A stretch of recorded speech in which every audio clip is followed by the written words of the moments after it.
আসসালামু আলাইকুম ওয়া রাহমাতুল্লাহি ওয়া বারাকাতুহু। আমার এই ছোট্ট জীবনে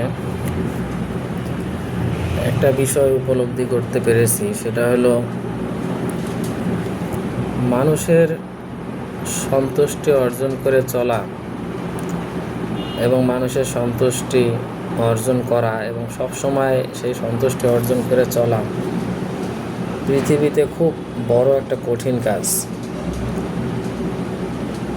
কারণ সবসময় মানুষের সাথে সম্পর্ক একরকম থাকে না এবং সবসময় আপনি একরকমভাবে চলতেও পারবেন না। মানুষের ভুল ত্রুটি, মানুষ হিসাবে ভুল ত্রুটি মানুষের হতেই পারে। সারা জীবন মানুষের সাথে ভালো মতো চললেন, কিন্তু দেখা যায় একটা পর্যায়ে এসে এমন একটা ভুল হয়ে গেল যার কারণে আপনার এতদিন যে ভালো মতো চললেন, এতদিন যা যা করছেন সব এগুলো আর মনে থাকে না। ওই ভুলটাই তখন আলোচনা সমালোচনার বিষয়বস্তু হয়ে দাঁড়ায়।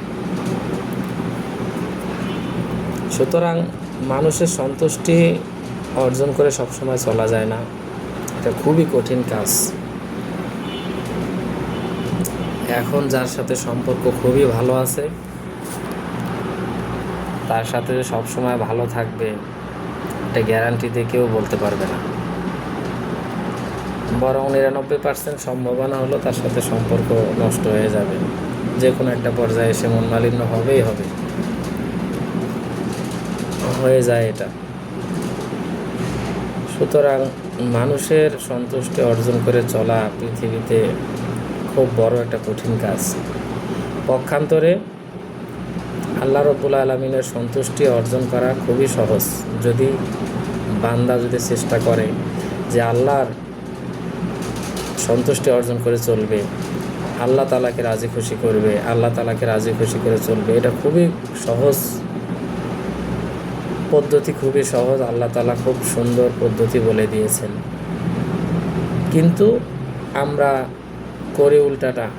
আল্লাহর সন্তুষ্টি অর্জন কিভাবে করতে হয় সেই চেষ্টা না করে আমরা বান্দার সন্তুষ্টি অর্জন করার চেষ্টা করি, যার কারণে পদে পদে আমাদের কষ্ট পেতে হয়। পদে পদে সমাজের মানুষ, আমাদের আশেপাশের মানুষ, বন্ধুবান্ধবরা চোখে আঙ্গুল দিয়ে দেখিয়ে দেয় যে আমরা ভুল পথে যাচ্ছি। আমাদের উচিত ছিল মাওলার সন্তুষ্টি অর্জন করা, আমরা সেটা না করে বান্দার সন্তুষ্টি অর্জন করার পিছনে আমাদের জীবনের সময়গুলো ব্যয় করতেছে। এটা পদে পদে মানুষ বুঝিয়ে দেয়, আমাদের ফ্রেন্ড সার্কেল তারা বুঝিয়ে দেয় যে আমরা ভুল পথে যাচ্ছি। সুতরাং আমাদের উচিত বান্দার সন্তুষ্টি অর্জনের পিছনে সময় ব্যয় না করে মাওলার সন্তুষ্টি অর্জন করার পিছনে মেহনত করা। মানুষের সাথে ভালো সম্পর্ক রাখতে হবে, সম্মান করতে হবে, ছোটদেরকে স্নেহ করতে হবে, এটা করতে হবে ইসলামের শিক্ষা। কিন্তু আল্লাহর সন্তুষ্টি অর্জন কিভাবে করা যায় সেদিকে পূর্ণ মনোযোগী আমাদের হতে হবে, এটাই আমাদের মূল লক্ষ্য হতে হবে। আল্লাহ পাক আমাদের সকলকে মাওলার সন্তুষ্টি অর্জন করে চলার তৌফিক দান করুক, আমিন।